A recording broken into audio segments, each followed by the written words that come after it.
This Newline marks the end of a chapter, the end of Hackerspace Ghent in this building.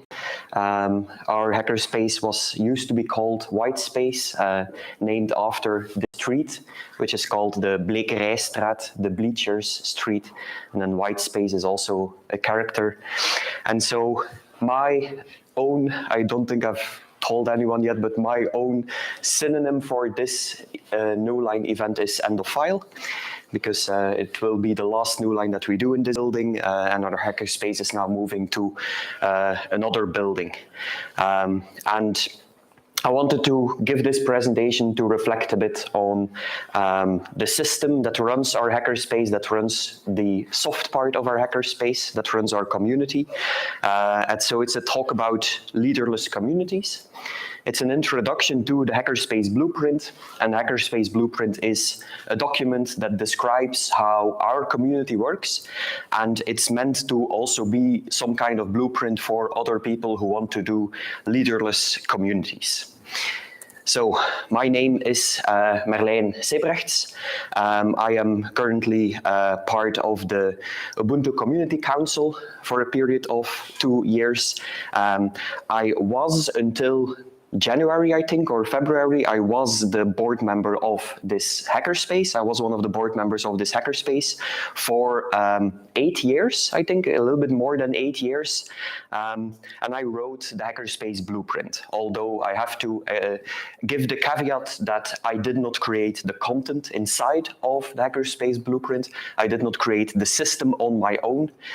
We created the system as a collaborative effort during the past 8 years. We collaboratively built the system that I will explain today. During my day job, I'm a researcher at IMEC, and I teach at Ghent University, but this is completely different from what my area of research is. So, the Hackerspace Blueprint. This is the most important slide of this presentation, because you should go to that URL, hackerspace.design, to go download the blueprint and read the blueprint. I think it's an incredibly useful document that gives you some pointers as to how to run leaderless communities, how to do conflict resolution in leaderless communities, and a bunch of other very interesting stuff. And so the first question is, why do we have this system? A bit of the history. Hackerspace Ghent used to be a system that ran on be excellent to each other. That was like the main rule was be excellent to each other and decide everything by consensus. But this did not work at all, and in 2014 our hackerspace almost imploded. There were a lot of things that showed that the hackerspace was slowly imploding. One of the things were meetings about general issues like a clean desk policy, even though there was only one person in the hackerspace who did not keep a clean desk. But for some reason, the community thought that having a meeting with everybody there talking about how this hackerspace would really like a clean desk, for some people thought that that would solve the problem with this one member who was not having a clean desk. So obviously, this kind of approach, it doesn't work. We also had group meetings with like 10 or 20 people to discuss interpersonal conflict between maybe 2 or 3 members. And so obviously, these meetings resulted in a shouting match, and they were very aggressive meetings, and they did not solve the problem at all. They even made the problem worse, because now everybody had an opinion about this interpersonal conflict and everybody had a side. And so there were plans to fork the space. But then once people started to actually talk about, okay, what does a fork of the space mean? What does it mean to split up the space and go to a new location and keep the space on the first location? It actually meant that in the original hackerspace, there would only be one person left. And in the new hackerspace, everybody else would go. And so I think if your community is at that point, there's 2 things you need to do. First of all, figure out who this one person is that is giving so much conflict. And second of all, figure out why the fuck you are in a space in a space like that, why you are in this situation, and why the system hasn't been able to resolve issues with one person. So, as a last-ditch effort to save the hackerspace, we decided to hack the hackerspace, use hacking methodology, hacker culture, in order to look at how can we actually fix the system of our hackerspace, how can we fix our community. In the email that invited people to join this hackerspace, one of the original founders of the hackerspace said that the hackerspace has evolved in the wrong direction. We want to hack this evolution to make it go right again because stuff needs fixing. And then over, I think, yeah, it's about 10 years, over a little bit less than 10 years, we've had frequent Hack the Hackerspace workshops every single time when something big went wrong in order to figure out how can we improve this system. And so the system that I'm talking about today is the result of this effort. The first thing that we did in those workshops was figure out why this actually failed. Why can't you just run a community on be excellent to each other? And the first issue is that we expected people to have common sense, but common sense is not common. And you can interpret that in two ways. You can interpret that in some people don't have common sense, and that's a very correct interpretation. But the bigger point that we figured out is that people have different opinions of what common sense is, but they don't really realize that. They think that people who have common sense all agree on what common sense things means. But that's not the case. There's a lot of different opinions on what common sense is. We also expected everybody in the hackerspace to have a single unified opinion, so we could decide things by consensus, 100%. Nobody would disagree every single decision, everybody would agree on that decision. However, the issue is that people have conflicting goals, people have conflicting views on how the world works, so you will never be able to get 100% consensus. And then the last issue is that we wanted to make perfect decisions. And that goes back to this idea of we need consensus. We wanted to make perfect decisions because a hackerspace that makes perfect decisions at every crossroad will be a perfect hackerspace. However, a lot of issues can't wait until you find a perfect decision. A lot of issues can't wait until you have a 3-month-long discussion process in order to figure out how to solve conflict between two people. So basically, we allowed conflict to fester because of this. For months and months and months, we allowed conflict to fester, and everybody hoped that the conflict would just go away on its own, but it didn't go away on its own. So we solved it by hacking our hackerspace and then creating a system. And the system is comprised of 3 main parts. The general system that our hackerspace runs on now is do-ocracy. Do-ocracy basically means that people who do a task get to decide how that task is done. So you don't have meetings to decide how to move forward. You simply have people who are moving forward, and those people, while they are moving forward, they decide how to move forward. The second thing is that we still have meetings. However, meetings are mainly to get feedback. You're like, hey, I am organizing Newline. What do you guys think of the program? How do you guys think we can have better reach out to get more people to come to Newline? And then the meetings are also to make financial decisions, because financial decisions are not something that you can just do on your own and revert them whenever some problem happens. Financial decisions are something that you need a general agreement in a meeting in order to make a financial decision. However, the meetings are run on a slipping consensus model, so that if an issue has not been decided yet on a meeting, after 3 meetings, a decision has to be made. We end up in a certain point system where everybody votes in a very opaque system where it's very hard to know beforehand which solution will win the vote. But after 3 weeks, we have a solution. In the first week, we try to decide everything by consensus. In the second week, we do it with a rough consensus. Only 20% of people are allowed to veto it. If more than 20% of people are allowed to veto it, then it doesn't happen. And then in the third week, we make a decision regardless. Finally, we also created the board as the wardens and counselors of the hackerspace. Part of it is because we need people to have the end responsibility for solving interpersonal conflict. Because we found out that maybe it's something specifically to Belgians, but I think it might be something specifically to just people in general, that people just like to put their head in the sand and wait for conflict to solve itself. And conflict almost never solves itself. Conflict has to be actively solved. So if nobody else in the hackerspace is solving a certain conflict, then it's up to the board to actually push through it and solve it. The second thing is that they have end responsibility for core infrastructure and finances. Because the hackerspace needs to run, some things need to keep happening. We need to fill in our taxes. We need to pay our rent and stuff like that. Those are things that we can't just hope that they happen. And if they don't happen, well, doesn't matter, because it matters. If rent isn't paid, we get kicked out. So that's very important. The board has the end responsibility for that. But what you see, what's not on here in the responsibilities of the board, is anything that has to do with actual leadership.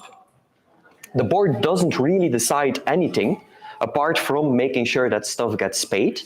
The only thing the board can do as like a measure that they can take is basically tell someone, there is interpersonal conflict between you and another member. You have to leave the hackerspace for a certain period of time until we solve this interpersonal conflict. That's like the only hard power that the board has. So a little bit more information about do-ocracy. The idea of do-ocracy is that you get authority by doing. In a democracy, you get authority by receiving a vote. In a do-ocracy, you get authority simply by doing something. And it solves the problem that people have conflicting goals, because it doesn't matter if somebody else wants something else to happen. If they don't do it, then it won't happen. If you're the person who does something, and you can 100% decide how it happens. An example is the food on Newline. Each year, people make food on Newline, and each year, before we had the system, each year there were discussions about, oh, we don't have meat options, even though I really like meat. I don't like food unless there's dead animals in it. Well, it doesn't matter.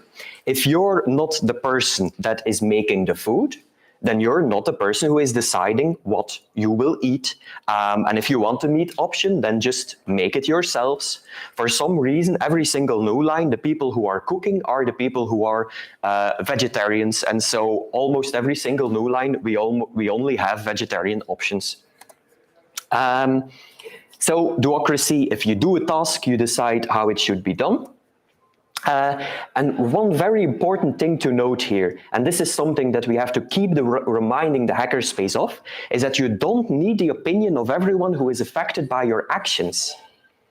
This is very, very different from how we run normal organizations. In general, the organization is that you need input from everybody who is affected by your actions, and then you have to change your action. But this is not the case in a do-ocracy. And this is specifically so that people can get full ownership of what they're doing. Because what we see is that if somebody wants to cook food on Newline, for example, and we do a meeting about what this food should be, and then we make a decision about what the food should be, then probably the person making the food will be less passionate about this kind of compromise of food options that they have to make, instead of if they can just fully decide themselves what they have to make. In software, we have this idea of ask for forgiveness instead of permission. But that means that decisions need to be revertible. You ask for forgiveness instead of for permission, but decisions need to be revertible so that you can ask for forgiveness if something really goes wrong. But revertible, this can mean something very broad. For example, if you want to paint the hackerspace, the walls in a certain color, no problem, just do it, because we can always paint it in another color if in the end it ends up that the whole hackerspace doesn't like that color. The idea is that you have to be the change you want to see in the space. Ideas are very cheap. We have more than enough ideas about what we should do. We need people to actually implement them. And in every community, there are a whole bunch of people who mostly contribute ideas and think that they are actually contributing to the community, but instead they are actually reducing the passion of the people who are actually doing things.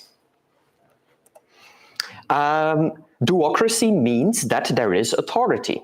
It is not an organization without authority, but you only have authority about the decisions that you make, about the things that you do.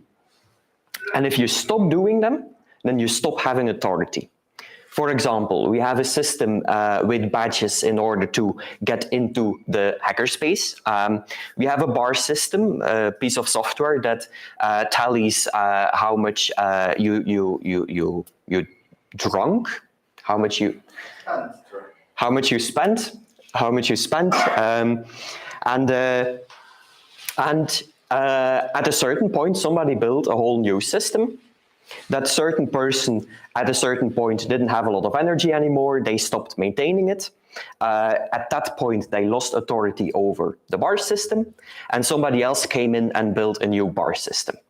The moment when you stop doing things is the moment when other people are free to take over and make their own decisions. Then another problem is that common sense is not common. One of the ways that we try to solve this is by having a guidelines document. Now, it's very important that guidelines are not a law book. They are a cookbook. It's basically, it shows you what kind of organization we want to live in. It shows you like an ideal space member. But if people are holding up the guidelines and are saying like, oh, according to the guidelines, what I'm doing right now is allowed, then you have a problem. Then that person is a problem. Because you don't have to, if you're searching for loopholes, or if you're using the guidelines in order to justify your own actions to people who don't like those actions, then it means that you're actually putting your own interest before the interests of the hackerspace, and you're trying to use the guidelines in order to have some sort of authority for putting your own interest before the interests of the hackerspace. But that's a red flag. That shouldn't happen. So if you see people think like, for example, we have this rule that on Thursdays we have social evenings, and you shouldn't use a table saw, because that's not compatible with a social evening.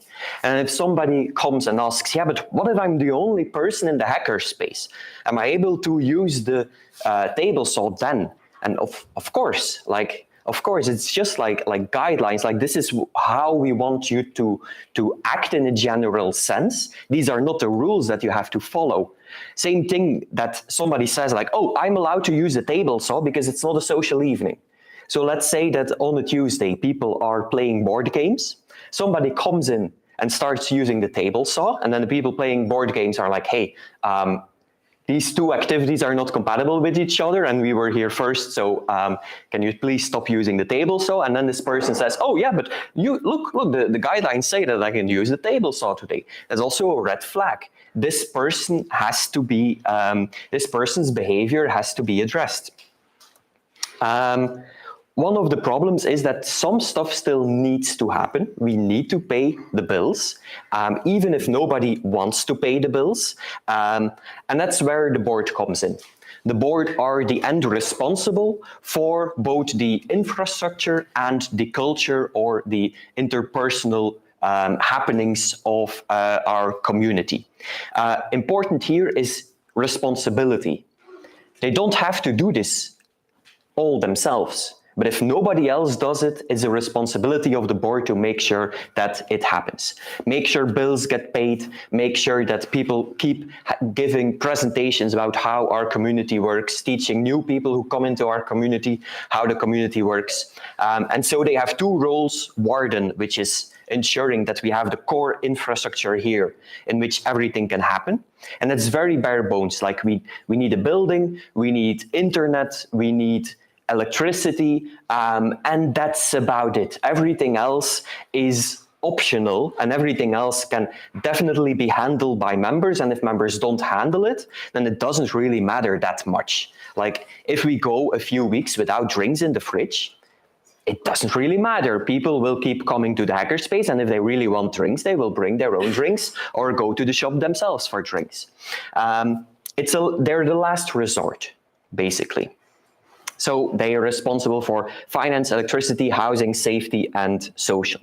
Safety is an important factor here also. This includes physical and mental safety. It's also important that this hackerspace keeps being a safe space for people of all walks of life. And it's important that the board make sure that it stays a safe space. Having a safe and accepting culture is core infrastructure. Crisis management and core infrastructure. So, last thing is how to do better meetings. Problem is, issues don't get solved. The first solution is that in a meeting, we decide everything provided nobody says no. We don't want people to explicitly say yes at a meeting.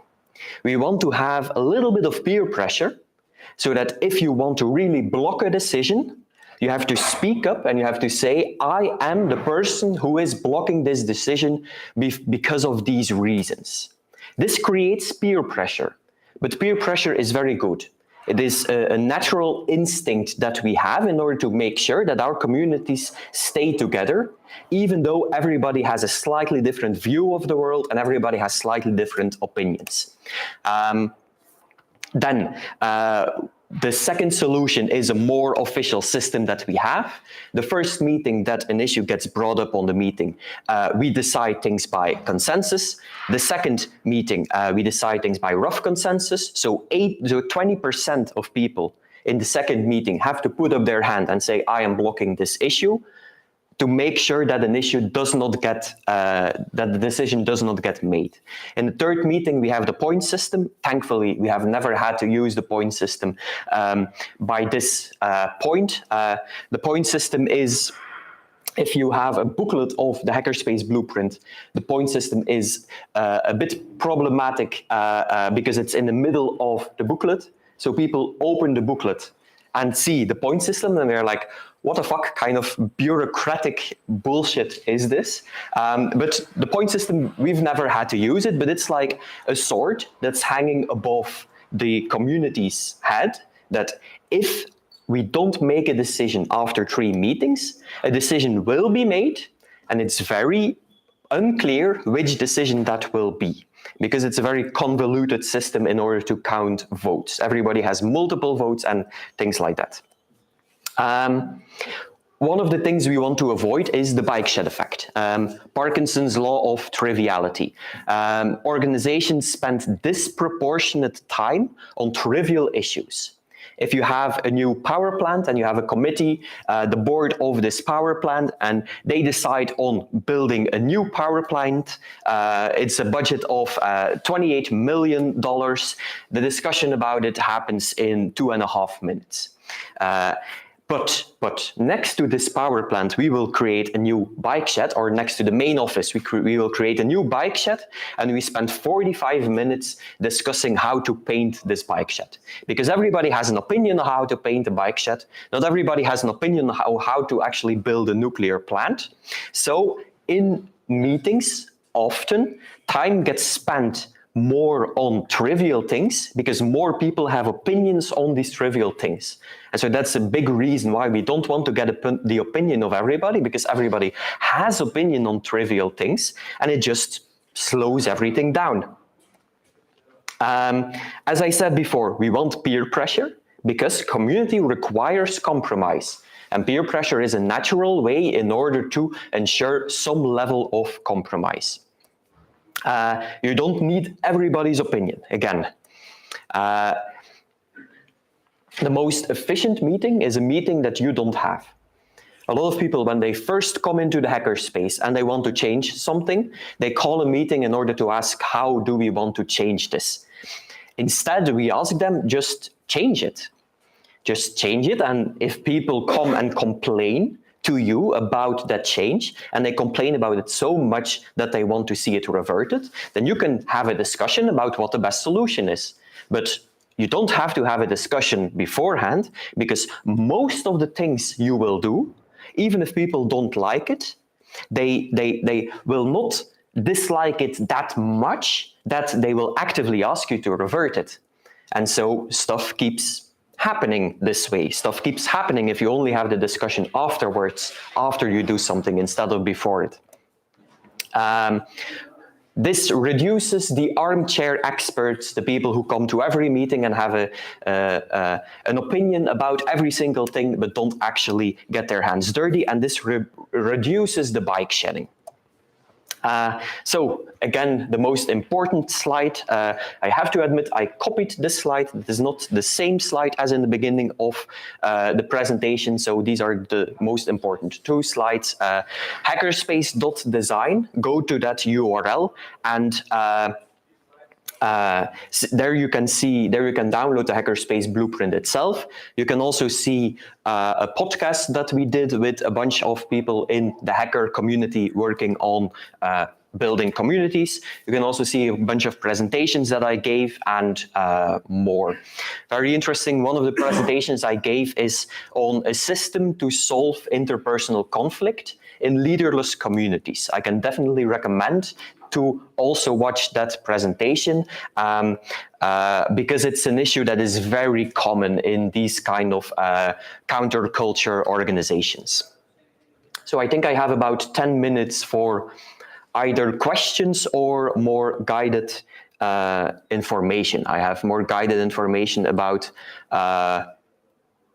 interpersonal conflict and stuff like that. So depending on what your interest is, are there any questions? Yes.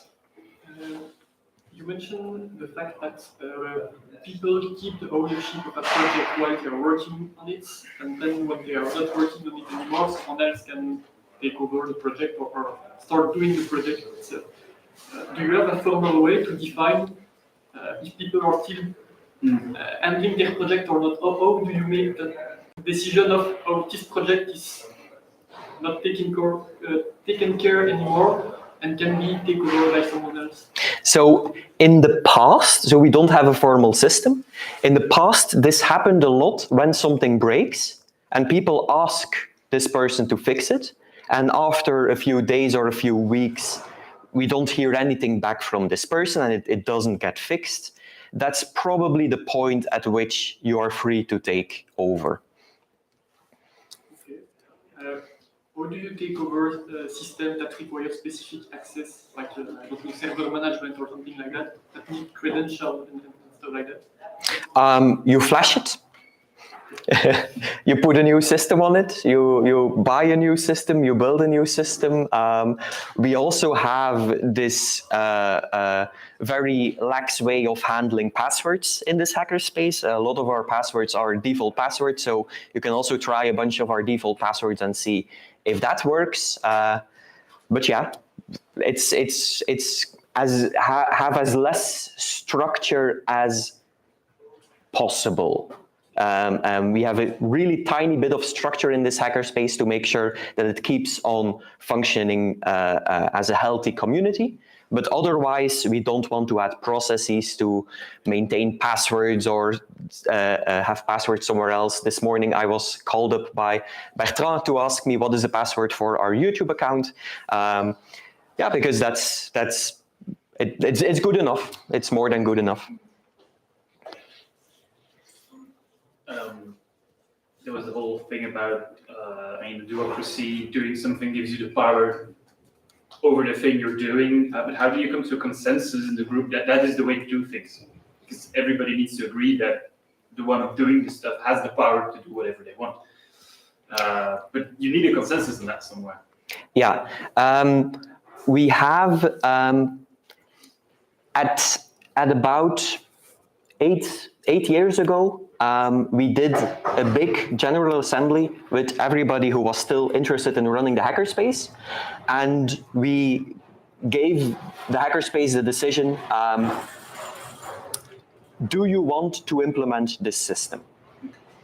Part of it is that the system already had a bunch of people backing it, because all the people who were passionate about the hackerspace were part of creating the system.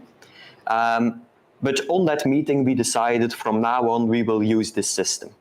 And then when things happen, when people are in disagreement about whether or not parts of the system are good, when people are in disagreement about how we should interpret certain parts of the system, we do another Hack the Hackerspace workshop. And at that point, the people who come to the workshop are the people who decide on how to continue with the system, on how to interpret the system. And then afterwards, for some reason, everybody who wasn't present at the Hack the Hackerspace, for some reason is like, okay, yeah, they went to that workshop, they had the mandate in order to change it. So we will follow these new changes. So in general, we didn't really have any issue over the 8 years of people challenging whether or not we should continue using this system. Most of it was people challenging like certain parts, of people seeing certain issues, and then we do a Hack the Hackerspace workshop to solve this as a community, and then we adopt the new changes.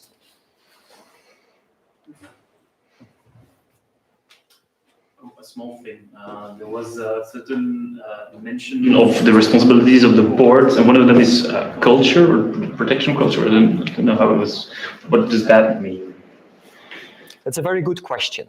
The idea of culture is in order to solve this issue. Having laws and having a legal system in order to enforce laws is very complicated. And so organizations that run on laws lose a lot of energy simply creating and maintaining and enforcing these laws. Take the current legal system of your country as an example of this. So if you go to companies, and if you ask, like, if you do an MBA, for example, or if you go to a CEO of a very successful company and you ask them, like, how do you make sure that the employees of this company actually do things that better the company instead of better themselves, then creating laws or creating rules is only a very, very small part of what they actually use in companies in order to make sure that the employees do everything for the common good, and common in this sense is the company. Things like what motivates people to do good are things like having the idea that they are competent, getting autonomy, having relatedness to the mission of the company, having purpose, meaning, rewards, and power is only a very, very small part of how you can actually enforce decisions. So basically, this is what we mean with culture. It's to make sure that people see the hackerspace as a resource that they need to protect and help grow. If there are people in the hackerspace that see the hackerspace as a resource that they take from, that's an issue. That's something that the board needs to address. The board needs to make sure that everybody is on the same page of this is a common good, this is a common resource that we need to grow, even if me helping grow that resource makes it so that I get a little bit less out of it.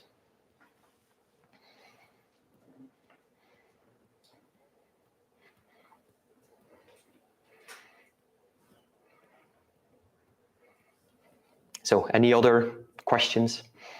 I can say something. I don't know if it's a question. Sure. It's inspirational because when I was in my office, we were a small team, we remote place. So some days, most days, it feels like you are paid to go to Hackerspace all day. And now we are diluted and we have to go back to the normal world with rules, and it's hard to comprehend. And having this on paper and like the whole thing that makes sense, it makes me easier to gain your comment and say, no, in the real world, you don't do that. I don't know. I'm not sure I'm entirely following. So are you talking about like during COVID that the connectedness fell apart, or? Follow the rule of COVID. We went still to the office, we cooked there even, we had meetings and like tiny illegal parties. But I think it's after that it fell apart. Like, when the soccer are mandated to come back and to be present doing nothing, and it's the culture that's gone. So the culture is gone because some people left and then only later came back after, like. Yeah, and also like the hacker type left, and maybe coming back are like mandated to come back, just sitting on a chair and they don't have any initiatives. Yeah. I think you need to fight for this culture. Yeah. So one of the things is that you talk about people just being there and not doing anything. In a company, this might be an issue, but in an organization like the Hackerspace, in a sense, this is not an issue as long as these people don't take anything away from the Hackerspace. In the past, these kind of people used to be a strain on our community because these people were in a meeting and then having a lot of opinions, even though they didn't do anything. But when these people just are there and are just talking to other people and don't add any negativity or don't keep other people from doing things, then it's not such an issue. However, the thing that you talked about where people left and then afterwards came back and they're not really part of the community, this is something that we were struggling also with after COVID.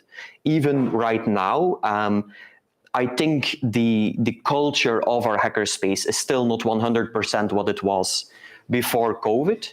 But we are slowly rebuilding it by doing meetings like this. I actually think that the fact that we were suddenly going to be kicked out of this place and then go into a new place, I think that also gave everybody like a common goal to rally around, to rebuild the culture that we had.